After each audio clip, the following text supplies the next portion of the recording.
خصوصی عدالت نے تاریخ تو رقم کر دی. سابق چیف آف آرمی اسٹاف سابق صدر پاکستان جنرل پرویز مشرف کو آئین سے سنگین غداری کے جرم میں سزائے موت تو سنا دی،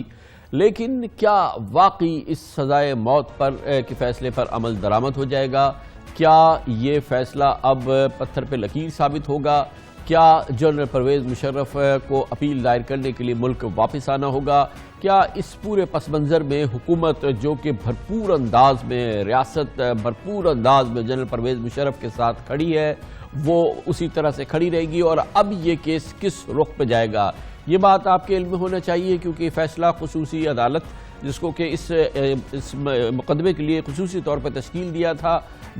اس نے یہ فیصلہ دیا ہے، اس لیے اس کی اپیل کسی ہائی کورٹ پہ نہیں ہو سکتی، اور یہ معاملہ اب ہر صورت سپریم کورٹ آف پاکستان جائے گا. سپریم کورٹ آف پاکستان میں اپیل دائر کی جائے گی اور یقیناً اس سلسلے میں اپیل دائر ہوگی، لیکن اہمیت کی بات یہ ہے کہ عین امکان یہی ہے کہ یہ اپیل دائر ہوگی جب نئے چیف جسٹس آف پاکستان جناب جسٹس گلزار احمد اپنے عہدے کا حلف اٹھا لیں گے. گویا کہ جسٹس گلزار احمد کے ابتدائی دور کا یہ ایک بہت اہم معاملہ ہوگا جو ان تک پہنچے گا. جنرل پرویز مشرف کے حوالے سے اب قانونی مستقبل کیا ہے، اس پر بات کرتے ہیں، اور اس کے لیے ہمارے ساتھ موجود ہیں آئین اور قانون کے ممتاز قانوندان ایکسپرٹ. ہمارے ساتھ موجود ہیں بیرسٹر سلمان اکرم راجہ. بہت بہت شکریہ بیرسٹر صاحب. فرمائیے گا، یہ بات تو طے ہے کہ یہ معاملہ اب سپریم کورٹ آف پاکستان جائے گا، اور سپریم کورٹ آف پاکستان جائے گا اور پوری ریاست جو ہے یقیناً اس میں جو ہے وہ اس فیصلے کے خلاف سپریم کورٹ سے رجوع کرے گی. سپریم کورٹ کے پاس کتنا اسکوپ ہوگا اس فیصلے کو ریویو کرنے کے حوالے سے، کیونکہ اس میں کہا گیا ہے کہ جلد بازی سے کام لیا گیا ہے، جنرل مشرف کو نہیں سنا گیا، اور کئی اس میں اعتراضات ہیں. تو گویا کہ یہ جب سپریم کورٹ پہنچے گا تو وہاں کیا مراحل ہیں؟ دیکھیں، پہلا معاملہ تو یہی ہوگا کہ کیا جنرل پرویز مشرف کا پاکستان میں موجود ہونا ضروری ہے اپیل دائر کرنے کے لیے. عمومی حالات میں تو ضروری ہوتا ہے اپیل دائر کرنے کے لیے ایک شخص کا جس کو ایک عدالت مجرم قرار دے چکی ہے کہ وہ اپنے آپ کو عدالت کے سامنے پیش کرے اور پھر اپیل کی درخواست جو ہے وہ دائر کرے. لیکن سپریم کورٹ آف پاکستان جو ہے وہ ایک طرح سے ایک منفرد ادارہ ہے، منفرد عدالت ہے. مکمل انصاف کرنے کے لیے وہ کوئی بھی فیصلہ کر سکتی ہے، کوئی بھی رول جو ہے اس میں مثال موجود ہے کہ ہائی کورٹ کے یا خصوصی عدالت تو خیر پہلے ہی فیصلہ ہے، لیکن اس فیصلے کے خلاف اپیل کے لیے جس کے خلاف یہ فیصلہ ہوا ہے وہ اس کی عدم موجودگی میں وہ اپیل دائر ہو جائے اور سپریم کورٹ الاؤ کر دے. دیکھیں، سر دست میرے سامنے یہ نظیر نہیں ہے، لیکن دیکھیں دو باتیں ہو سکتی ہیں. ایک تو یہ کہ اپیل دائر کر دی جائے مقررہ مدت میں 30 دنوں میں، پرویز مشرف صاحب کی غیر حاضری کا بھی کوئی سرٹیفکیٹ تعویل جواز جو ہے وہ فائل ہو جائے، وہ دبئی میں ایمبیسی سے اپنے جو کاغذات ہیں ان کی تصدیق کرائیں اور ان کو پاکستان بھیجیں، اور ان کے وکلاء جو ہے کسی کو پاور آف اٹرنی دیں، وہ ان کی جگہ اپیل دائر کر دیں. دوسرا معاملہ جو ذہن میں آتا ہے وہ نواز شریف صاحب کا ہے. جب وہ ملک بدر تھے اور 8-9 سال کے بعد جب واپس آئے تو انہوں نے ریویو کی درخواست دائر کی ہائی جیکنگ کیس میں اور دیگر معاملات میں جو ان کے خلاف فیصلے ہوئے تھے، اور یہ کہا کہ چونکہ میں اس قابل نہیں تھا کہ ملک آ سکوں، لہٰذا جو مدت گزر گئی ہے اس کو نظر انداز کیا جائے اور میری اپیل کو یا میرے ریویو کو سنا جائے. تو وہ ایک نظیر ایک دوسری نوعیت کی ہمارے سامنے ہے. میرا اپنا یہ خیال ہے کہ 30 دن میں اپیل دائر کرنے کی کوشش کر دینی چاہیے، کیونکہ اس قسم کے معاملات میں جہاں سزائے موت ہوئی ہو وہاں معمول کی کارروائی ہے کہ اپیل داخل ہوتی ہے تو ساتھ ہی سزا کو معطل کر دیا جاتا ہے، اور اس کے بعد یہ معطلی رہتی ہے جب تک اپیل کا حتمی فیصلہ نہ ہو. گویا کہ اس وقت یقیناً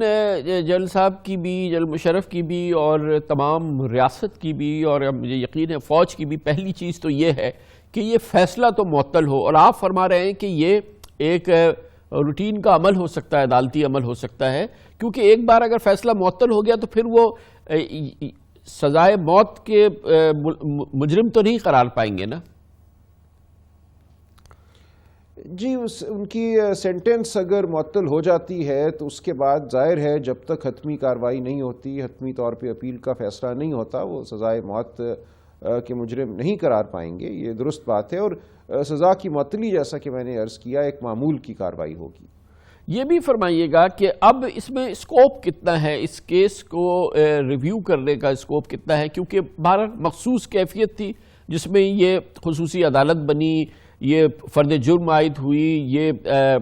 خصوصی